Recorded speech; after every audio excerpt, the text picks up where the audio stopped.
औज़ुबिल्लाहिमिनश्शैतानिर्रजीम बिस्मिल्लाहिर्रहमानिर्रहीम। अस्सलामु अलैकुम वरहमतुल्लाहि वबरकातुहू। आज की हदीस ईद के मुतल्लक़ नबी करीम सल्लल्लाहु अलैहि वसल्लम का इरशाद है, जब ईद उल फ़ितर का दिन होता है तो अल्लाह ताला अपने फ़रिश्तों के सामने बंदों की इबादत पर फ़ख्र फरमाते हैं और उनसे दरियाफ़्त फरमाते हैं कि ए फ़रिश्तों, उस मज़दूर को जो अपनी खिदमत पूरी पूरी अदा कर दे क्या बदला है।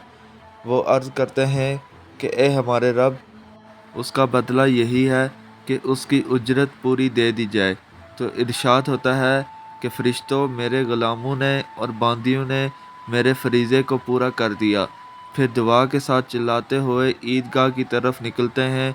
मेरी इज़्ज़त की कसम, मेरे जलाल की कसम, मेरी बख्शिश की कसम, मेरे उल्वे शान की कसम, मेरे बुलंद मर्तबे की कसम, मैं उन लोगों की दुआ ज़रूर कबूल करूँगा।